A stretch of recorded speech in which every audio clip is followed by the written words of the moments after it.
All right, you guys ready for the next comic?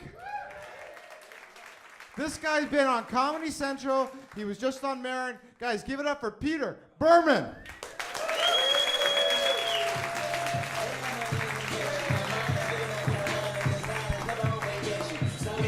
My wedding song, all right. What a funny song for me to walk up to. Doesn't even suit me, all right. How about those credits, huh? Comedy Central, I was just on Marin. You guys are like, yeah, maybe we'll recognize them. And then I get up here and you're like, no, we do not. What a bummer, we do not recognize them. I know how you feel, everybody. Yes. So this is good. I was just working in Vegas. Oh, lovely, lovely. You guys like Vegas? Vegas is awesome, isn't it? Vegas is so sick and wrong and right and perfect all at the same time, isn't it? This is every trip you'll ever have to Vegas in your whole life. You're pulling to Vegas, you're like, woo-hoo-hoo! Vegas, baby! 3 days later when you're leaving, you're like, fuck this town, man. Fuck these casinos. You roll down your windows on the 15th. Screw all y'all. And like a month later, one of your friends calls you up. Hey, man, you want to go to Vegas? Hell yeah. I love Las Vegas. They booked me back. I'm going to be back in August. Oh, yeah. If you've not been to Vegas in August, that's when you want to go, everyone. Oh, couldn't be nicer. It's like 135 degrees outside. When you walk out of the air-conditioned casino, it's so hot, you don't even feel it at first. It's like a sharp knife cutting you. You walk out, you're like, this is that. Oh. Then a breeze goes blowing through there like noonish. Feels like someone's chasing you with a hair dryer on high. The wind chill, 170.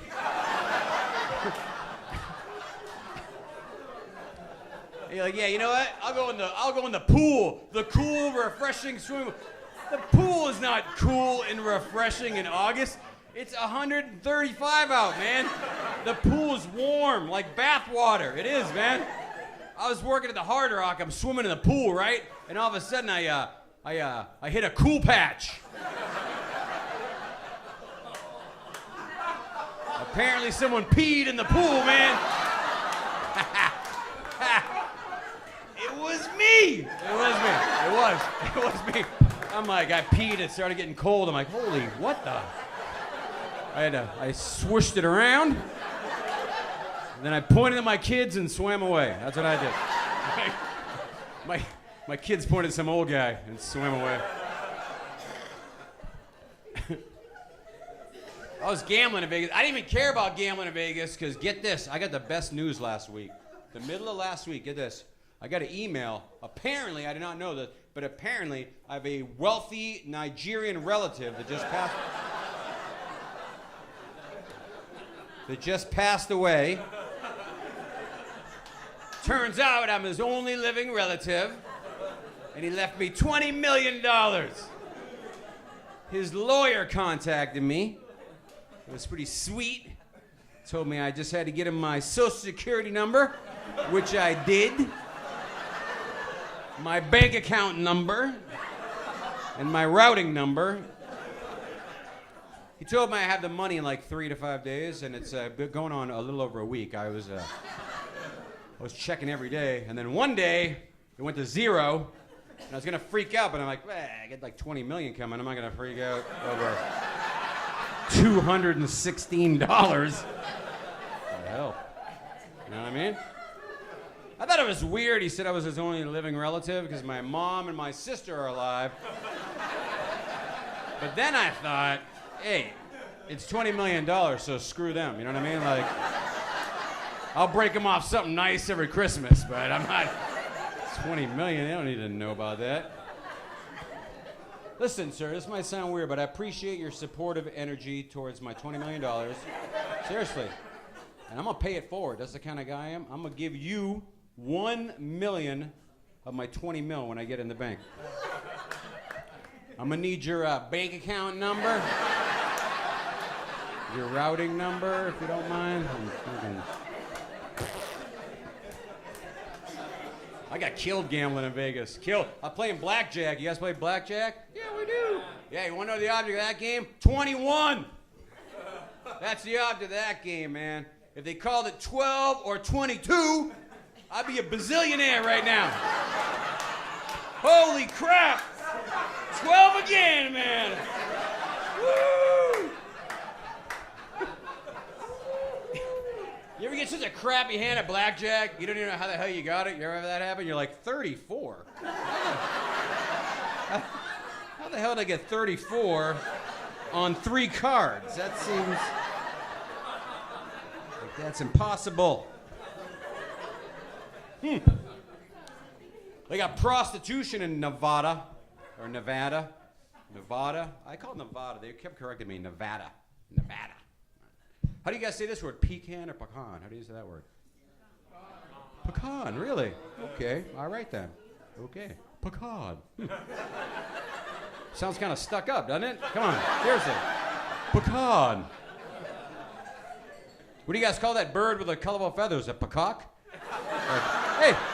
Hey, look, a peacock. Pass the peanuts. He's touching his penis. Penis. I hate that word, penis. Penis, though. All right. Sounds like a nice restaurant at the Bellagio, doesn't it? Welcome to Penis. Well. I'm old school. I like dick or cock. Whoa, I heard myself say that. I don't like dick or cock. I like the word. I know it's called pecan. I'm in Texas. I'm having dessert, and after the show, and I go to the waiter. I go, hey, I'll have a piece of that pecan pie, please. And the waiter's like, pecan? Pecan?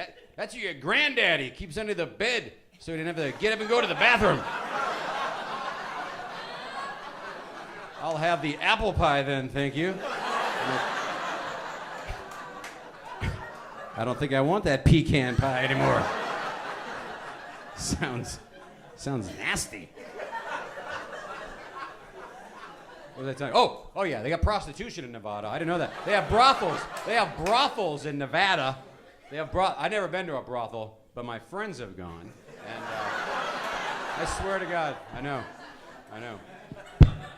By the way, just to backtrack for a second, is that probably the hardest job in the world, actually being a lawyer for a dead Nigerian guy trying to give his money away? I keep emailing everyone. They're like, screw you. What's up? All right, anyway.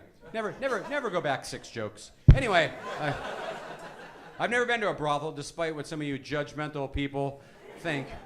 But my friends have gone, and this is what they told me. Check this out. This is what my friends told me happened to these brothels. And there was a show on HBO, I guess, called the Cat House. It was like a reality show inside of a brothel. And he said it happened on there too. But my friend said every time a guy walks into one of these brothels in Nevada, they ring a bell, right? Then all the women come out and they line up. And you, the guy, the customer, you get to pick whatever woman you want, right? And then you go in the back with her and you negotiate whatever kind of sex you want to have.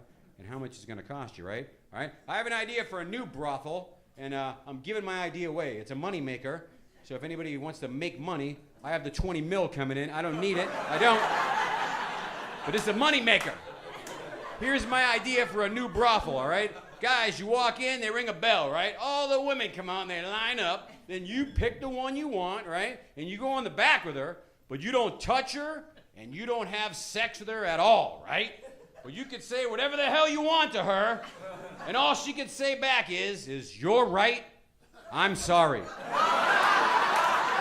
We'll be rich, I tells ya. They'll be coming for miles. Come on, wouldn't that be awesome? Wouldn't you like to hear that once in a while? I worked hard for that money. You're right, I'm sorry. You're damn right I'm right. You're right again. I'm still very sorry. We could have a brothel for you women, too. That'd be fair and stupid. We could have a brothel for you women. Right? Women, you walk in, you ring the bell, all the dudes come out and they line up. And then, right? And yeah, and you pick the one you want, and then you go in the back with them, and you tell them what's bothering you. And he says he understands. And he knows how you feel. I think we're gonna have a staffing issue with that. I think we're gonna have like 3 gay dudes working at our brothel.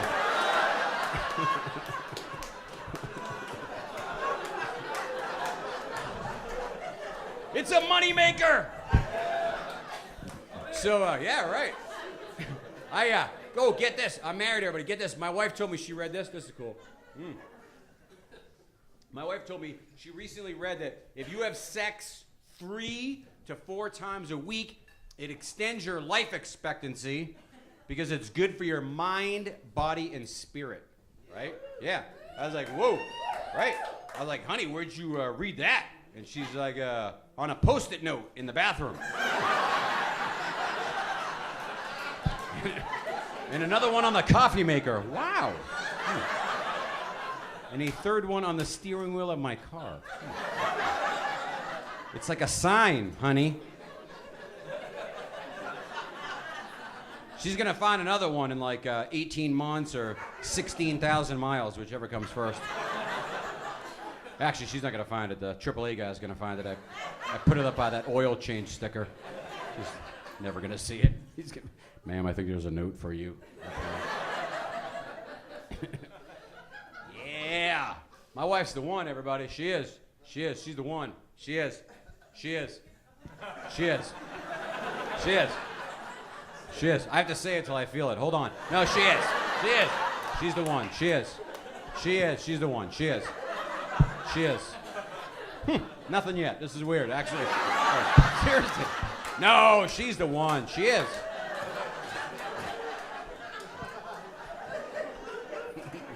She is. She's the one. She's the one. The one right before her, though? I like to call her definitely not the one, right? Holy crap, not the one. If you're with the one now, you know what I'm talking about, because you find the one after you go out with definitely not the one. That's how that works. Otherwise, you gotta start taking the blame, don't you? You do. There's a while there, I'm like, man, why do I keep dating these crazy bitches? Then I'm like, ooh, I'm picking them. Common denominator, me. That hurts.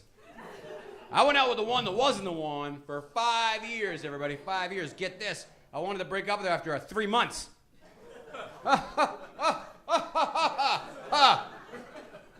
I didn't. Want to know why? I'll tell you why. Because I'm a puss. That's why. I didn't want to hurt her. I just wanted to ruin my freaking life, you know? Because what's 5 years when you think about it? Really? Here's when I knew it was over. 3 months into the relationship, we're sitting at a traffic light, and she leans over, and she punches me right in the face. For no reason. And I clearly remember thinking, I'm going to give her 4 more years. And 9 months. And that is it! I do not need that crap. I couldn't break up with her. I was a huge puss. You ever been stuck like that? I used to be flying with her on an airplane somewhere. I'd be like, ugh. I hope we crash and she dies and I live. I need some help. Don't ever let it go on that long, obviously. It messes your whole life. You know, it distorts everything, not just your... remember when Captain Sully landed that plane in the Hudson? And he saved everybody, right? And you're like, what a hero. He saved everybody. He saved everyone. What a hero, right? I was in the middle of that. I'm like, man, I had a completely different take on that story, right? I thought there had to be like a puss like me on that flight, sitting next to his girl, can't end it. All of a sudden, Sully comes on. Brace yourselves! We're going down! All right. Let's see what happens! Like 2 minutes later, he's like, oh my God! I'm okay! I'm okay! You're okay too! They're out in the wing on the Hudson. He's got a hip checker into the water. One last try. Get in there. You women, you can break up with a guy a lot easier than a guy can break up with a woman. You can, because you're communicators. All you gotta do is talk to a woman friend of yours to break up with a guy, don't you? Yeah. My boyfriend's a dick. Dump him. Goodbye, boyfriend. Men don't do that, man. We don't do that. We don't do that. Because we don't talk, not about stuff like that, right? Stereotypically, That conversation between two guys would go a lot like this. Yeah, man, my girlfriend's a bitch.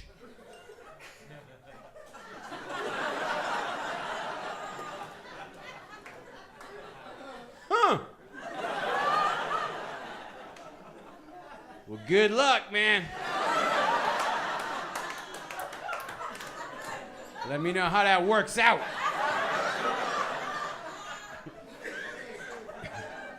Here's the problem, as I see it being a guy, is most of the time, we don't even know what the hell we did wrong, do we? Thanks for the backup, fellas. The rally's at noon tomorrow. Wow, what a bunch of pusses, man. You can tell you're here on dates. I didn't even get the code look from you dudes, like.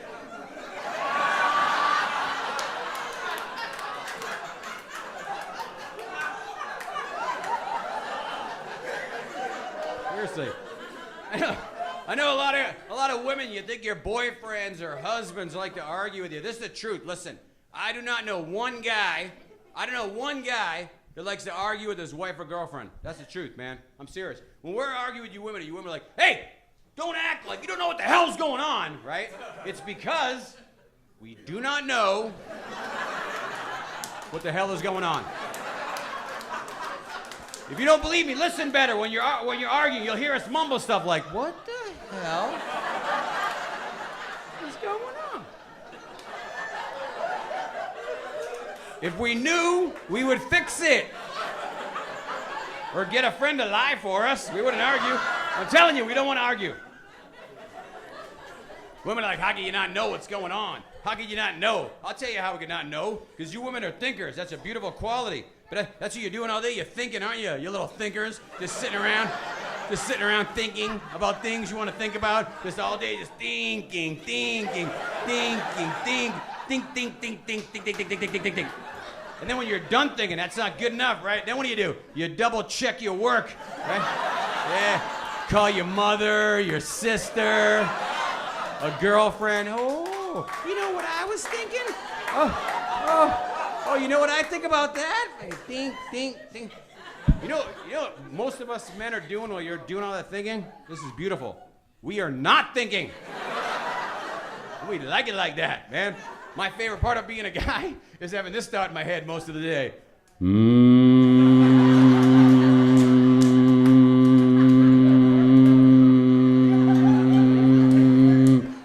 First time I noticed that noise, I was on like a 5-hour car ride. I thought it was the noise my tires were making on the pavement, right? And then I'm like, what the hell have I been thinking about for the last 3 hours?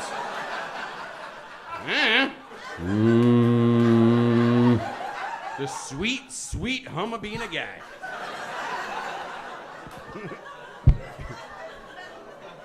You women have no idea what that's like. You'll never know because you're women. But here's what it's kind of like, just so you know what that hum's kind of like. Men have these too, but women, you ever have one of these? It's like this. That hum is like this. Women, you ever have one of these? Like one of these things. Like one of these, like a. Huh? It's like that, but forever.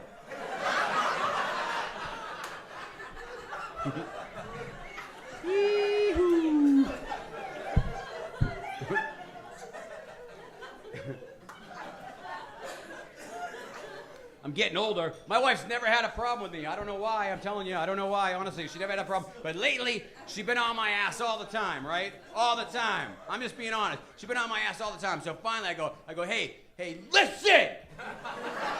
No, I go, honey.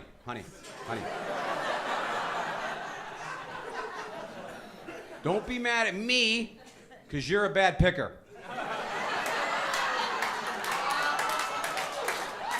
I've been me my whole life, honey, and you picked me, so apparently you messed up, man. You should be mad at you.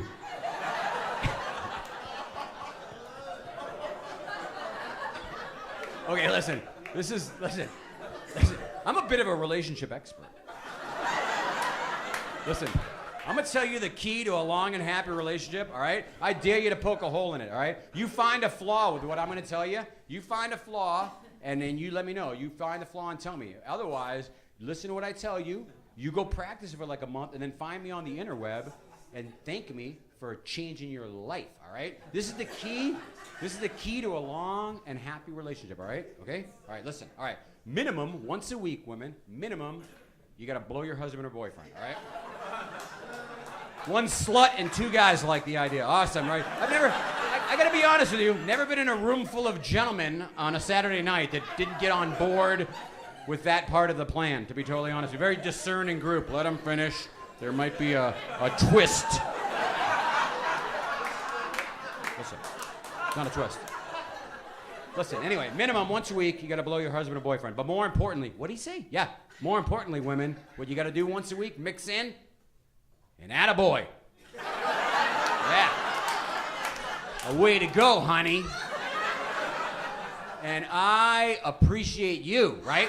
Because you don't need to admit it to me, but listen, I'm telling you, most of you women don't do either one of those things, and we're still with you, all right?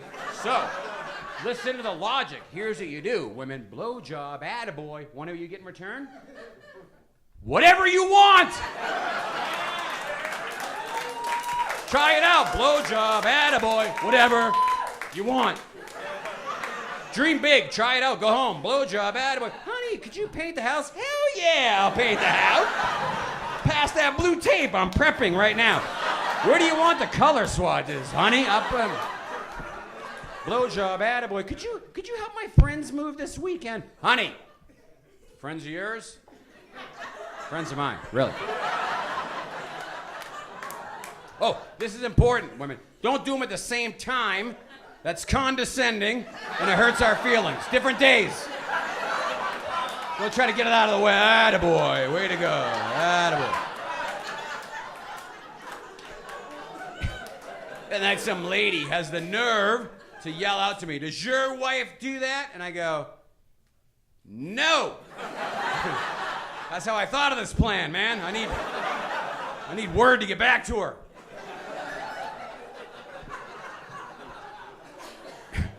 I gotta tell you about my kids. I gotta wrap it up. I got a teenager, everybody. Holy moly. Let me tell you something. Previous to my kid being a teenager, I used to talk about him in my act, right? And I used to talk about how cute and sweet and kind and giving and caring and loving and empathetic and how much they wanted to please their mother and how much they wanted to please me. I used to talk about that in the show. And then after the show, these parents would come up to me and they would go, "Hey, wait till your kid becomes a teenager," right? And I used to think, wow, no wonder their kids are jerks. Their parents are a-holes, you know what I mean? Like, and one day my kids go to bed, and I get a weird feeling about my oldest kid, but I don't want to say it. And then my wife comes up to me, and my wife is the nicest person in the world. She never says anything bad about anybody. And my wife goes, "Hey, is Jack a douchebag?" I think he is. I didn't want to say anything, but I think so, yeah. How do you get dumber? How do you forget stuff you learned in preschool, man? They get dumb, man. Dumb and slow. That's what they, everything. Everything. It doesn't matter what you want to do. Hey, dude, want to go to Six Flags? I got you a new car. That's how they walk into school. They're all I'm like, how horny are high school girls that they do any high school boy? Like, what? Ooh, I like the slow one. Really? I like the moany one. I like the slow moany one. He's all that. I can't understand him in real life. He calls me on the phone. "Dad, you pick me up?" I'm like, "What? You pick me up?" One more time, man. One more time, buddy. "Pick me up." "Do you want me to pick you up?" "Yeah, I'm at school. Pick me up. I'm outside. By the tree. Near the sign. Can you pick me up?" Yeah, dude, I'll find you. You know what I mean? Like, if we keep talking, whose fault is that? Is that mine or his, right? And the whole way over there, I'm like, what the hell happened to this kid? You know what I mean? And then I remember my wife admitted she did heroin in her 20s, and I thought, probably her fault, you know what I mean? If I pull up in front of the school outside near the tree where the sign might be, no kid, so I'm driving all around. Then I see my kid down some side street. Because if you want someone to pick you up, you don't want to wait on a main road. You want to be down a side street tucked into an alley a little bit, you know, just for... So I pull up to my kid, and get this. He's standing on a street corner right underneath 2 street signs. All right, cool. You guys are as dumb as my kid. Listen. I go, son, you're standing right underneath 2 street signs, buddy. It's like telling someone exactly where you are. I go, the next time I'm going to pick you up, pretend I'm like the fire department and be more specific, right? We're driving home in silence, and I'm like, holy crap, what if my kid's ever home alone and my house is on fire? You know what I mean? Like, let's assume dialing 911 doesn't confuse him. Like, fire department, what do you need? Fire department! Yeah, my house is on fire! Where are you? I'm outside! By the tree! Next to the house, it's on fire! Tell my dad to pick me up! Hey, you guys enjoy the rest of the show.